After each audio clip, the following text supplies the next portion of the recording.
To everyone, depending on where you are. And welcome to all my fellow panelists. Let's just do a sound check first. So if all of my fellow panelists can give me a thumbs up that they can hear me. Brilliant, I've got 4 thumbs up. Okay, so gentlemen, thank you very much for joining us. So Adam, thank you for your introduction. And as Adam said, today we're going to talk about, over the next 15 minutes or so, we'll talk about the decarbonisation in the downstream sector. So just to very briefly introduce the subject before we go into introduction of the panelists. So let me introduce the subject first and I'll introduce myself. So the downstream sector, in terms of decarbonisation, we're talking about refineries and petrochemicals. Primary carbon sources are from refinery heat and power systems or petrochemical energy systems, but we also have, hydrogen production, we've got emissions, we've got fugitive emissions, and so no different from the midstream or the upstream sector. So the discussion today with our eminent panelists is going to be, what is our industry doing to decarbonize and what can we do to decarbonize? So my name is Vaseem Khan. I'm the Global Vice President for Digital and Analytics in McDermott. McDermott is a full service feed and EPC company. I also wear an additional hat and I'm also in charge of the McDermott Net Zero and Low Carbon Hydrogen Initiative. So with that, I'd like to introduce our panelists. I'll start by going clockwise around the screen as I can see it. So, Bob, if you could start us off, if you could do us the honors. Sure. We're really an honor to be here today. Bob Maughon, I'm the Chief Technology and Sustainability Officer at SABIC. Thank you, Bob. And Bob, you're based in Houston, I believe, right? Based in Houston, but a child of the world, I guess. I spent before the pandemic about half my time in Saudi Arabia. Absolutely. And just to clarify, I am today in Doha, but I'm normally based in Houston. This has actually been my first trip outside of the US in 11, 12, 13 months. I remember my last trip is January the 20th. So I'm India. Yeah. Maurits, over to you, please. Yeah, hi. Pleasure to be here as well. Maurits van Tol. I'm the Chief Technology Officer of Johnson Matthey. Thank you. And you're based, Maurits? Close to Cambridge in the UK. Close to Cambridge in the UK. Chris, over to you. Thank you. Yeah, good to be here. Chris Manson-Whitton, one of the directors at Progressive Energy. We're a much smaller company than any of the others represented here, but we are leading the HyNet project in the UK. And that is a project that will be using carbon capture and storage and hydrogen more widely in the region, but to decarbonize particularly the Essar oil refinery. And we can talk about that. And we're using Johnson Matthey hydrogen production technology as well. So looking forward to this session. Thank you, Vaseem. Thank you, Chris. And Chris, you're based in the UK, obviously, but what part of the country are you in?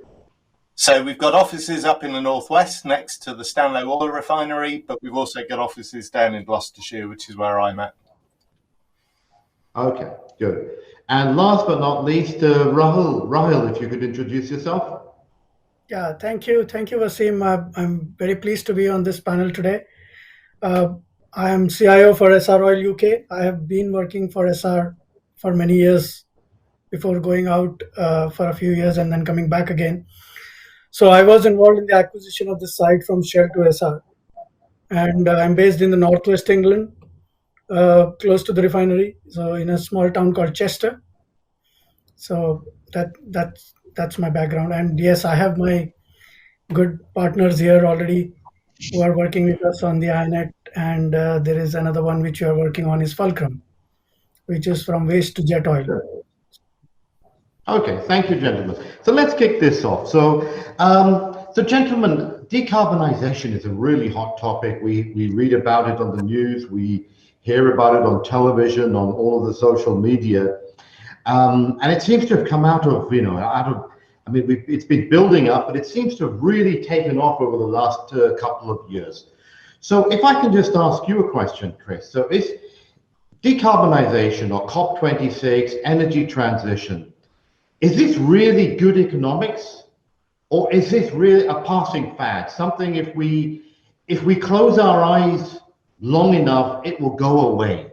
You know, oil prices will go up, energy will become at a premium again. You know, the economies will come back, and people will say, well, jobs and cheap power is much more important than low carbon. What are your thoughts on that, Chris? Because you're investing a lot. You've got an all or nothing bet on hydrogen. So what are your thoughts on that? Is it reality or a passing fad that's going to go away? Fantastic. Good question. So I think, well, the evidence is now absolutely compelling. It is completely clear that, that climate change is happening, and that the causes of it are our emissions of CO2. And it's not just a 2050 question. I think historically, it's been, yes, a target for 2050. What we're dealing with now across many jurisdictions, particularly the UK, is much shorter term targets dealing with 2030. Even the 10-point plan has 2025 targets in there. And it's starting to bite. It is having implications. It's having implications actually out in the public. People's decisions about what the decisions they make on a daily basis are now increasingly influenced by that climate change background. So when we see the way in which we can use our vehicles, or the type of vehicles we use, is starting to bite. 2030, yes, fine, some places a bit later, but, really quite imminent. So I think the background is it's not just a passing fad. You then ask an interesting question, is it good economics? And I think that economics question is bound by how we treat the impact of the carbon that we emit, and whether we cost that in fully into our energy systems and into our lifestyles. And I think we will find increasingly over the next few years, we will see that it is. So, if you look at just the EU ETS carbon price over the last year, it's been in the doldrums for 10 years, but in the last year, we've almost doubled. So we're getting on for 40 euros a tonne. So things are starting to bite. That then has some interesting implications. If that's not treated equally across the world, you have some interesting questions about how you take action as businesses in a way that doesn't disadvantage you, how you take actions as governments that doesn't disadvantage your country. But I think the fundamental is that the damage that carbon is causing is being increasingly factored into our energy system, and therefore all of us, and including oil and gas and downstream, need to factor that into the strategic decisions that they make. Okay, thank you, Chris. So, Bob, a question for you. Now, if we take what Chris is saying as the truth, I mean, SABIC is one of the world's largest petrochemical companies. You've got plants worldwide. You're a major contributor to the Saudi economy. So, I mean, this is a challenge for you, right? Or is this the end of the road for petrochemicals as we know it? Or are we, as a industry, companies, huge companies like SABIC, do you think we can adapt to the decarbonized world? Well, I think Chris summarized the dynamic that's happened extremely well. The reality is that the transition to a low carbon economy is coming. It's coming at us. It's coming at every industry. I think well highlighted by the auto industry a few minutes ago. You see that transition happening faster than anyone anticipated a couple of years ago. You see it certainly impacting the upstream side, and you certainly see it in the petrochemical side. The key is how do our industries adapt to this? The reality is, I don't know it's not an end to the petrochemical industry, because I think the key is, and you're in an industry that produces products that are essential to daily life, you have a place in the future. But the key for the industry and players in the industry is, what action are you going to take? Are you going to engage to understand how you can transform your operations to lower carbon? Are you invested in technologies that can enable that transition effectively, to still produce your products with high quality and high performance? And are you investing in technologies that can limit the impact of the additional cost required to do that transition by bringing new processes, new technologies, and leveraging renewable energy in new ways to drive that transformation? So I think the leaders that will come through this transformation in the petrochemical industry will be the ones that embrace that that are willing to take risks, but are investing in the right technology, process, and business model solutions that can drive that transformation economically and still deliver those products to the market that meet the needs of the consumer. So, look, I think from our perspective as a company, we embrace the transition. We obviously have to make smart capital choices on how to make that transition happen for the industry. But at the end of the day, I think you have to start with the decision that this is happening. It's clear, whether it's in Asia, whether it's in the Middle East, whether it's in Europe, and as well in the US and other regions, it is happening. And the result of that is we have to start taking action, and we have to make smart decisions. If we're going to need an enabled transition to renewable energy, where should that renewable energy go? What options do we have? What choices should the industry make to best use its capital and resources to make that transition happen economically? Okay, thank you very much, Bob. So, Maurits, I mean, your company does a lot of really good work in hydrogen, and we've heard from Raahil and both from Chris that Johnson Matthey is involved in what they're doing. In terms of technology, Bob talked about technology. Is technology going to make the difference in the economics for us? So we all talk about decarbonization, but where is technology going to play a role in that? And how is technology going to make, in your specific case, blue hydrogen comparable to gray hydrogen in terms of inputs, in terms of costing? Yeah, I think we're very proud to be connected to our friends from Progressive Energy and Essar, of course, in the HyNet project. So what you see, it basically all comes together. You see, like Chris says, carbon pricing. It's 40 euros in Europe. I was just learning about Canada. Prices go up $15 per ton each year as well on carbon emissions. So there is a pressure on that side. But also, when you look at, for example, the work we do in electrolysis for green hydrogen, that is relatively artisanal right now as an industry. When you bring that to scale, you see prices come down. It's also what we did in the blue hydrogen arena as well, developing based on the long history we have in methanol and ammonia production and hydrogen production, the gray hydrogen production. Also look at the technology for blue hydrogen. How can we make sure when we bring it to scale, we can make it cheaper? And we succeeded in doing so by making sure that in our blue hydrogen process, the CO2 comes out up to 98% pure and at high pressure already. So you can skip pressurizing and purification steps at the end. And by skipping these unit operations, you make the capex go down all of a sudden by 40%. So in really big step. So what I'm saying is that in this industry, when we go towards decarbonization, the industry is maturing and being brought to scale very, very rapidly. And that will bring the cost down.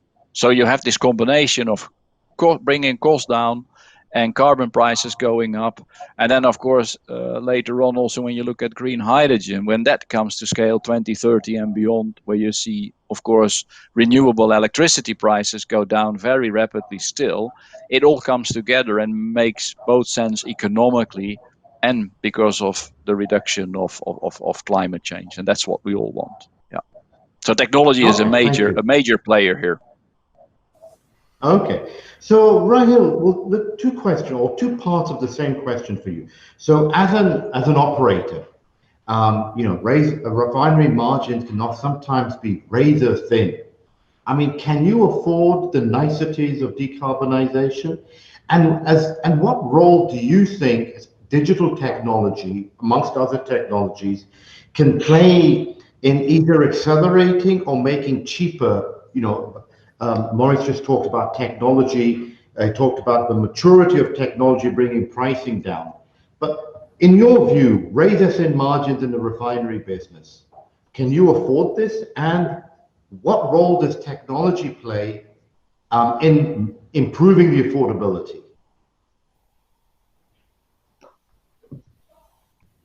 Sorry. I think when we look at decarbonization, we have to look at two options. One is to decarbonize our own value chain versus becoming an enabler for decarbonizing the supply chain to which we actually supply.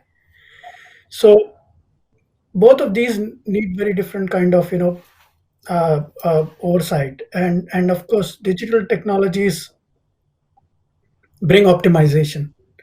They try to reduce waste, they try to remove waste, and reducing and removing waste actually brings in more efficiency and productivity. So if we enhance the productivity internally, so we can apply digital transformation to either operational excellence or to creating new economies by applying digital transformation to the newer streams of revenues. So this is the balance that we need to maintain. So internally, if we have to decarbonize, we have to make sure that how much do we need to do that, and by when we need to do that, because the mix of the products that we are going to sell in the market is going to change very dramatically in about 5 to 10 years time. So if we decarbonize with a set objective of some products, we may have to change that strategy, as we go along. So, and petrochemical feedstock is sometimes the highest margin that we get really. So we have to focus more on the petrochem feeds rather than transport fuels. So we will have to keep changing our output strategy, based on what the other decarbonization strategies are creating a paradigm for us.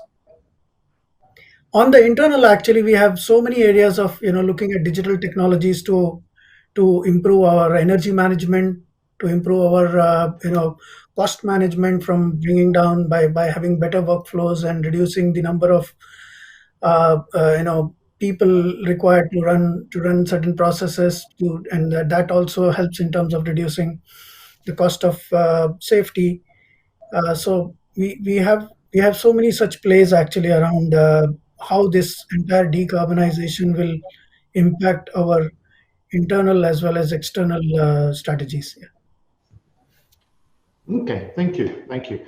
So Bob touched on a very interesting point that different parts of the world are pursuing a decarbonization strategy at slightly different paces. I think there are very few countries who have not professed some form of a target. But as Bob mentioned, is that different countries will pursue a different pace, which means there will be disparities in costing of the product, let's say. So if I could just ask you again, Raahil, because you operate in multiple countries, is there going to be an arbitrage where you're going to get high carbon products brought into an economy where local producers have gone green and are producing at a higher cost but a greener product? And Bob, I'm going to ask you that same question after Raahil. So are we looking at a situation where, and I'm not going to name any countries, but countries which are, let's say, less carbon conscious than other countries will end up exporting their product to Europe, to North America at a lower price? I think you have a very valid point about the difference in scale across the globe.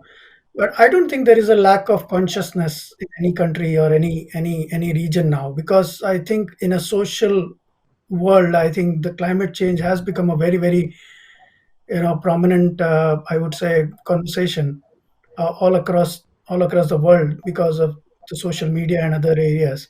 So it's not that I think the more issue is about consumer versus producer. So the consumers and the suppliers versus producers will always have some disparity in terms of the arbitrage and the benefits that anybody would see across these. We may have to look at. I mean, there are already lots of discussions going on in terms of having more of a global carbon pricing rather than having very regional and local carbon pricing, or some kind of a carbon incentive or disincentive, whatever you call it. So there are models being evolved actually, and I think in few years' time those models will become more real life in terms of trying to bring this parity around the countries, because I don't think this state of disparity will live around for a very long time, actually. Okay, thank you. Your thoughts on this, Bob? There is already a model called GCRI, which has been discussed at the World Economic Forums, and it is being modeled actually to try and bring this parity across countries on the carbon pricing. Yeah, I think well summarized. I think you had asked me to maybe make a comment here as well. Look, I think you're bringing forward the right question, because we're headed into a phase that I think will be a bit messy, is maybe the best way to describe this, on the short term. But the reality is, and you already see the actions within Europe, regions will have an ability to counteract those kind of measures of production, and maybe countries that have a lower focus on carbon and trying to move those products in at lower cost. You already see that as part of the plans for the Green New Deal in Europe, where they're looking at border taxes to manage that. I think we'll be in a messy phase as companies adjust, regions adjust to the implications. But I think, as summarized just a minute ago, I think at the end of the day, we all recognize the challenges. And certainly in the major producing regions, the companies and the regional regulatory bodies are moving towards a focus on driving carbon neutrality. So I think this is a question of a short-term issue where there may be some misalignment, there may be some differences, but I think there'll be tactics taken to address that. And I think long-term, you look at the petrochemical industry itself. We build assets for decades of lifetime. So we don't make capital decisions on an investment over what we might think might happen over the next 5 years. We have to look at the next 20 to 30 to 40 years. And if we see that pressure on carbon is going to drive an impact on our products and costs, we're going to make decisions on how to address that for that long term. And I think that's the key. It's not you might see short-term actions, you may see short-term differences between regions, but I think over the horizons that we're talking about, I don't think there's any question about what's happening. Okay, so your belief is, Bob, there's going to be convergence. In the medium term, there will be convergence. Okay. Yeah, I don't think it's going to be a globally coordinated convergence short term, right? I think that's unrealistic, right? But the reality is there will be tactics taken to drive that convergence. Okay, good. So let's pivot our discussions a little bit to hydrogen. So hydrogen both as a fuel and hydrogen as a feedstock. And I'm going to ask you first, Chris, and then Maurits, more or less the same question. And I think we've partially answered it. Is it a practical near-term solution to lower carbon emissions, especially if you consider that hydrogen is difficult to transport, or it's difficult to move from where it's effectively produced to where it might be consumed, unless you've got a happy circumstance, which in Chris's case you do have, where the production and the consumption are very close to each other. So maybe we can talk about you, we can ask you first, Chris. Is this a real practical solution in scale, or is it going to be a localized solution? Okay, really good question. I think just if I can link back to what we've just talked about, is I think it's often tempting to talk about the fact that saving carbon imposes a cost on business as usual.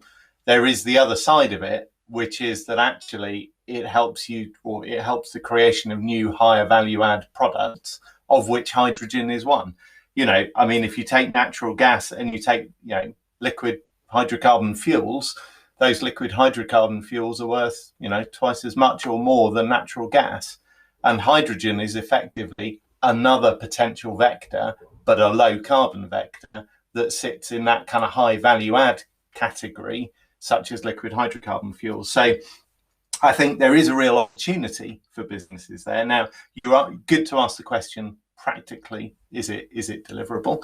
So you make a very good point about our initial line of hydrogen production, is that we are going to be using that within the refinery as the biggest customer. It's not the only customer, but the biggest customer for energy use there. And effectively, it is a way of decarbonising or reducing the carbon intensity of the current processes on the refinery. And as you're all aware, a refinery is used to using a range of different fuels, including hydrogen bearing fuels with their refinery off gases and things. So for a refinery, it's not too much of a change. It's something they need to be aware of, they need to work safely with, but they can do. We're working with a range of other large industrials So we are running some trials just around Easter at Pilkington's, one of the big glass manufacturers here in the UK, part of NSG, to run one of their furnaces on a trial period on hydrogen. And we're also working with Unilever, and later in the summer we'll be running one of their large steam raising boilers, also on hydrogen. Now, in reality, we've done a lot of work in the background. There's no reason why we shouldn't be able to work on those, and operate successfully on hydrogen. But clearly the industry needs confidence. It needs to see these kind of trials taking place, and the UK government's been good at funding them. So I think in terms of end users, we're seeing particularly industrials, but I'm also working on the High Deploy project, which is currently blending hydrogen into the gas network at Keele University here in the UK to demonstrate we can do that. So there are examples of relatively near-term end-use applications. And then, Vaseem, you ask a really interesting question, is how do you get the hydrogen from where you've got it to where you need it? Now, what we're doing as part of HyNet is we are establishing a hydrogen distribution infrastructure parallel to the UK gas distribution infrastructure. And that infrastructure initially, after our first line, when our second line of hydrogen comes on stream, we'll have an 80-kilometre hydrogen distribution system, because by far the best way of getting hydrogen from where it's made to where it's needed is by pipeline, just as we do with natural gas today. The UK has a phenomenal natural gas network. 83% of us in our homes are on natural gas. This hydrogen distribution network gets from the refinery to key industrials. So we've talked about some of them like Unilever and others, but also getting to nodes on the existing gas network, initially to blend hydrogen into that network. But there's a lot of work here in the UK over the next 5 to 10 years on looking to convert pockets of that gas network to run on 100% hydrogen. And then at which point you start to solve that conundrum of how do you get hydrogen from where it's made to where it's used. But you put down the infrastructure, and then, as we've heard Maurits talking about green hydrogen, well, if you can put down a hydrogen distribution system like that, well, an electrolyzer comes along, even if it's only, small scale, a ton per day of hydrogen or less. It's then got infrastructure it can plug into to get to markets, to get to customers who can then use the hydrogen. So I hope that gives you at least a few examples and insights from what we're doing as to why we believe hydrogen is a practical solution. So Chris comes across as a true hydrogen evangelist. So thank you for that, Chris. So Maurits, if I can ask you the same question, hydrogen at scale, both as feed and fuel stock, is it going to be a niche market for the years to come? Or do you agree with what Chris has just said, that the infrastructure, at least in certain places, is already there? Yeah, and I think in that sense, I'm completely with Chris, and that's why I'm so excited about, for example, projects here in the UK like HyNet and Acorn. Basically, what HyNet is doing is, as Chris describes, it's mimicking a society already that runs on hydrogen, and not only on energy but also hydrogen. Let's not forget, is a very versatile chemical building block. It's absolutely fantastic what you can do starting off with hydrogen. So when you set up such an infrastructure of industrial conversions, hydrogen as an energy vector, and what have you, before you know it, you have sufficient critical mass for local production. Maybe first on blue in areas where you have natural gas pipelines and also the way to store it, but you can easily add then electrolyzers in the system. So I think that is one thing. And also, let's not forget, when you produce hydrogen, you can locally convert it, for example, into molecules like methanol or ammonia.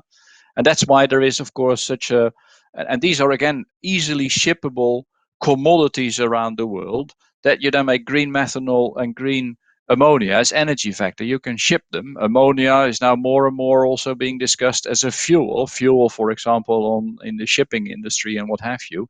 And there you again see a whole infrastructure emerge based on this relatively small and simple molecule hydrogen with a very versatile use.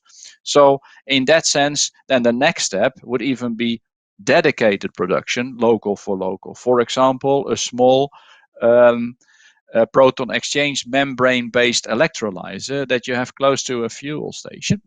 where you locally produce your hydrogen to fuel cell cars, powered cars, by electrolysis of water in a localized fashion with these very small and very versatile and robust units. And we're also active in that space. So this hydrogen economy is not a dream at all. It is really a reality if we want it to be. And a lot of the technologies are already there. The green hydrogen, we need to bring it to scale in the coming decade. And blue hydrogen is there, like our friends from HyNet and Acorn will demonstrate. And when you bring via blue hydrogen a hydrogen to scale and the infrastructure to scale, it's so easy, like Chris says, to add the green hydrogen electrolyzers and over time into that infrastructure as well. So it is a reality and it is here now. So if we want it as a society, we can really deploy it at pace. Yeah, and I would just build on Maurit's point to say, the blue and green ammonia, I think, is an important point that he highlighted, right? That's, we with our partnership with Aramco, we're engaged in demonstration of the blue ammonia movement to Japan as a way to demonstrate, a low carbon path to shipment to other regions. I think that's clearly a vector that will play a part in moving the hydrogen effectively from region to region, so, for sure. Yeah, no, that's very good. Yeah, and the NEON project. Yeah, absolutely. Yeah, the NEON project with your team you're doing with Air Products, it's very interesting. If we can move the discussion more towards now the government support factor. Now, if we draw an analogy with the wind industry, both onshore and offshore renewable wind, it took many years for it to take off. And there was actually quite a bit of public concern, let's say, in terms of spoiling the view from a rather expensive beach house and so on. And we don't see that level of concern with hydrogen. But wind really, for the first decade or so, was heavily subsidized. Now it's standing on its own 2 feet. So hydrogen is driven to a large degree by public perception. But how much government support worldwide is needed in the form of investment credit, in the form of taxation on carbon, to really make this take off before it's self-sustaining? Are we talking minimal light touch government support, or are we talking a decade of government subsidies before it really becomes effective? And if we could start with you, Chris, and then same question, it's open to everyone, but I'd like Raahil to answer after that. But if we can start with you, I mean, specific UK case, how much government support's going into this? Really good question. And it comes back to what we talked about the price of carbon, about actually internalizing the cost of the damage that carbon does in our energy system. And yeah, I mean, if we're seeing EU ETS prices at 40 euros a tonne here within Europe, and we've got a mirrored scheme now, obviously post-Brexit here in the UK, we're starting to see that as forming quite a big part of the bridge between the cost of producing and using hydrogen relative to the alternatives. But just like offshore wind, there is a role for government to in the first instance provide a bridge between the costs of producing and the value of the product. But over time, we'll see that reduced. I think the level of support on offshore wind was phenomenal. £100 a megawatt hour. So we're paying £150 a megawatt hour total for offshore wind to start with, of which 50 was probably the wholesale price and 100 was the delta, the subsidy. Now hydrogen needs a fraction of that, an absolute fraction of that, in order to be able to establish itself. And then over time, that will further reduce as the carbon costs increase. So the alternative of burning natural gas and paying the carbon emissions, they will get closer. And I think the other thing is what I alluded to earlier, is actually the value of the product that you're producing as well. Will increasingly get recognized. There are other benefits if you're using it for transport, large scale mass transport, buses, trucks. There isn't an electrification solution, so there isn't an alternative. But so hydrogen then can play a key role. And actually then you're starting to compare the value of the product hydrogen with the value of the product of diesel or gasoline. And then at which point you see the gaps start to get smaller. Sure, the end use of that hydrogen needs an industry to develop as well. But I think as they move together, and similarly, we've seen a lot of offshore wind get built out here in the UK, but the wind doesn't blow all the time. So how are we going to generate our power at the times when it doesn't? And actually, hydrogen, again, can be a valuable feedstock or fuel for doing that, because you can fill in the gaps, you can run intermittently or dispatchably against that intermittent wind generation. So I think there will be an increasing value to the commodity that is being created as well. So yes, does need support. I'm absolutely clear about it, to establish a new infrastructure, a new vector. But we'll see that support reduce over time. And I think in 20 or 30 years, we'll be surprised that hydrogen wasn't always part of our energy system. So as a refinery operator, are you looking to the UK government, to the Indian government for the facilities in India to underpin investment in technology that allows you to reduce carbon? That's for you, Raahil. A question for you. I do totally agree with Chris, actually, that there is not much help needed except for the capital infrastructure help, because what refiners do not have, because of the very low margins, is the ability to establish a facility. I think once it is established, I think there is a good case of having a very good economy going forward in terms of operating and running and supplying. So it is only the basic startup help that is more important for us to get started, actually, which I think we are getting very good support from the government so far in the UK. There have been some support in our one of the CBM blocks in Raniganj in India, where we have got some good help from the government to actually transport the CBM extracted. But still, it is not.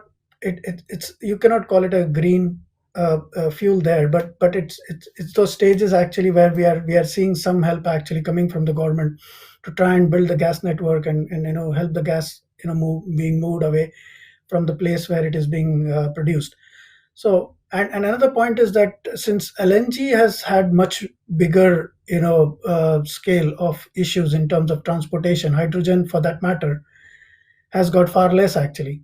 So I feel that transportation of hydrogen will also not be such a big challenge very soon. There will be new technologies, there will be new ways of doing, and there will always be a hybrid and a complementary architecture of a grid, hydrogen grid, where green and blue and gray and all of them come together.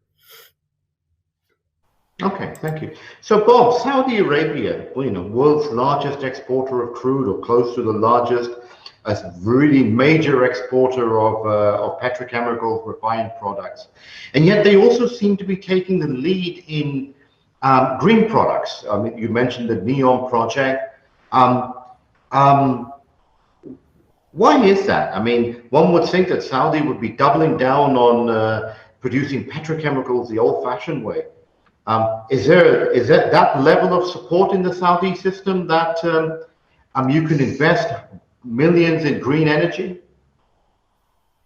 Look, I think you see it coming from multiple sides. Like, I mean, one thing that, in my short term at SABIC that has impressed me is the vision that the region and the country has for the future. We've been living under the last several years under a very strict SEEK guideline around energy efficiency that has driven effective improvement in the use of petrochemical feedstocks and energy within our facilities. You see through the G20 engagement this past year, the focus on the circular carbon economy that was really pushed forward by the Saudi government. You see an engagement on where the future is headed and therefore defining the role that they want to play in it. I mean, I think at the end of the day, we recognize that petrochemical feedstocks will still play a role, traditional feedstocks in the work that we do.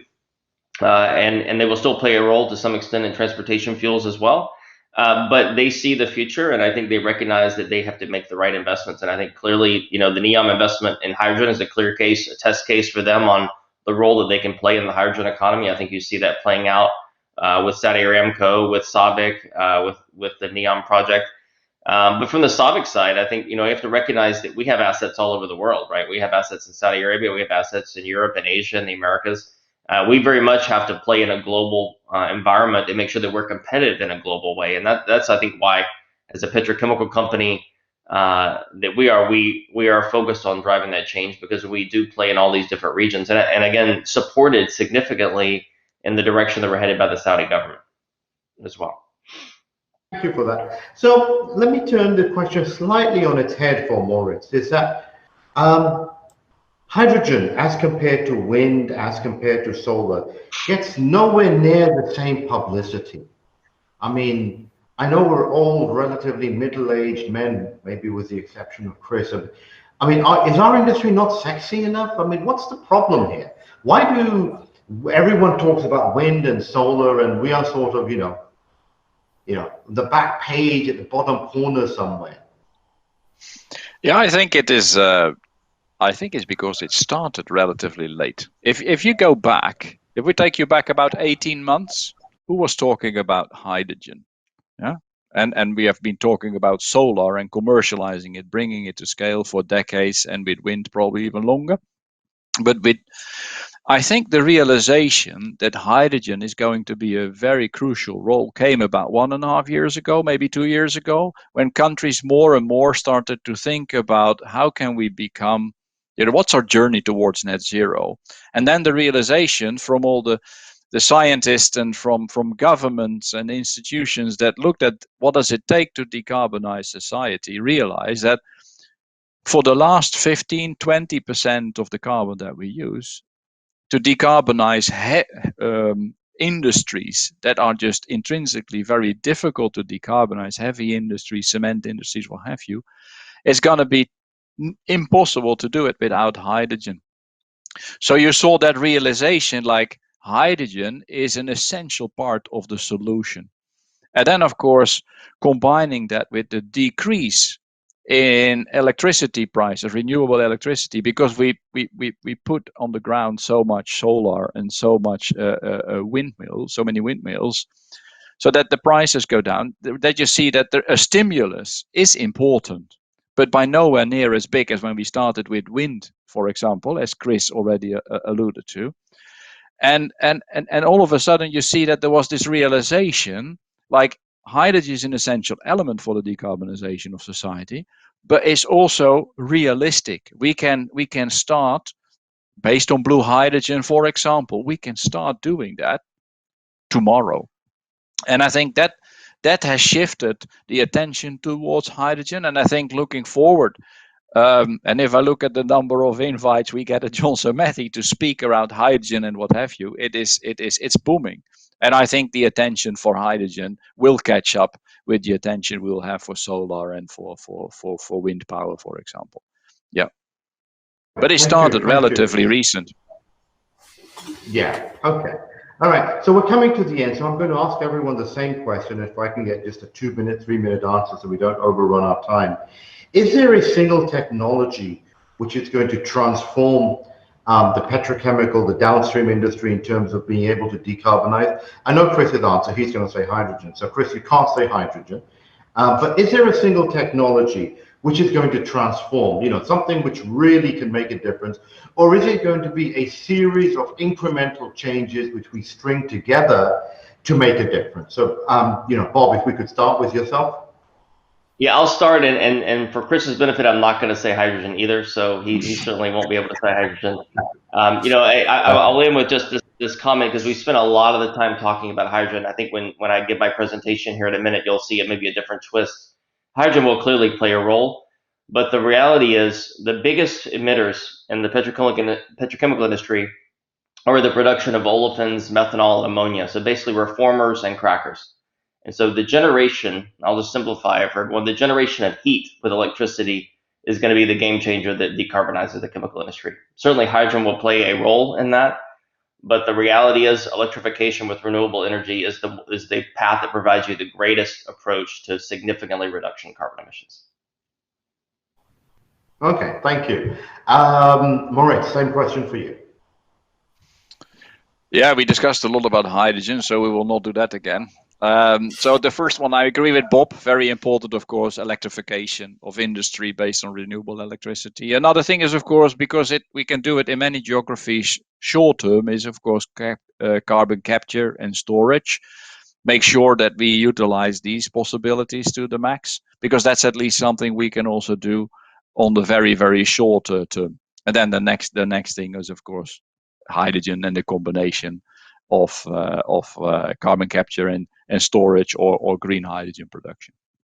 So, and I don't think, actually, to your point, are they a series of incremental changes? I think if you look at the magnitude of the challenge to go towards a hydrogen-based economy, it is probably a series of not incremental, but of incredibly significant changes that we are making in both the infrastructure, the production of hydrogen, renewable electricity, and what have you. I think it is an enormous tour de force, so to speak, and not just a series of incremental steps. This is all hands on deck, I think, in as industry, but also in public-private partnerships, the regulators and what have you. It's very complex, but I think we can do it. The starting position is really well. A lot of the technologies, a lot of the solutions are there. It's about starting to bringing it to scale and deploy it to the max as soon as we can. Yeah, well said. Yeah. Okay. So, Raahil, series of incremental steps, one big thing you can think of, or what are your thoughts on this? I believe in incremental steps, and especially heating. I think heating is the most important application. Heating is the most important application, which is requiring very different kinds of fuels. So I'm not an expert on what you call refining processes or something. I'm more of a digital transformation person. But from my limited understanding of the processes, I think hydrocarbon management of is far, I would say, complex than managing electricity. So we will always have the ability to actually do more on the electricity front, on the renewables and the electricity, because the transportation and other challenges are far less compared to hydrocarbon. So I believe these two technologies will actually keep going ahead of each other every now and then, and we don't know really where we will land up in terms of having the mix. So that's my take on it. Okay, thank you. And Chris, I'm going to ask you to close. He's already smiling because he's not allowed to use the H word, so it's going to be a challenge for him. So let's hear what he has to say. Thanks, Vaseem. Well, actually, it's Maurits has actually taken my other argument, which is actually carbon capture and storage. I think you need the two.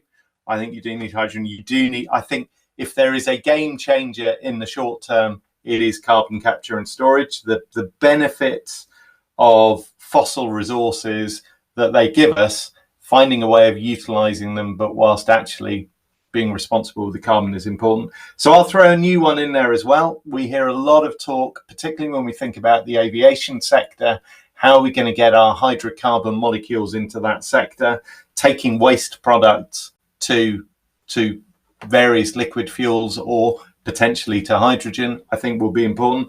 The game changer, I'd say, is combining that with carbon capture and storage, because then there is always some residual carbon we can't deal with, but we can have some negative carbon benefits if we take our biogenic material and store that carbon. And actually you get to the point where refineries can be part of a system taking carbon out of the atmosphere when linked to biogenic resources rather than just emitting it. So a little bit more controversial, but I think all these things come together. Raahil talked about fulcrum and things at Essar.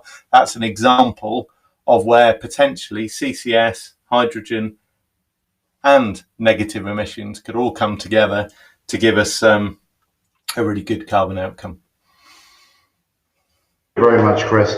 And I'd like to thank all of our excellent panelists for their views. I think, if we have this panel 5 years from now, I think what we will be discussing will be very, very different, because we will not be asking the question, should we, can we, but we'll be asking the question, or we'll be answering the question, well, how did we do it so quickly? Because like the rest of the panelists, I'm actually very bullish on carbon capture, on hydrogen, on electrification. One of the questions we had on the chat was, what does the panel feel about electrification of reformers. So instead of using gas as a fuel or hydrogen as a fuel, can we use electricity as a fuel? I think companies have looked at that. The amount of electricity is actually very, very large. But I'd like to thank the audience for participating as well. I see there's a lot of interesting dialogue going on between the audience, which is always encouraging. And I think we've had a great session. So thank you all. And with that, I would like to hand back to Adam. Adam, back to you.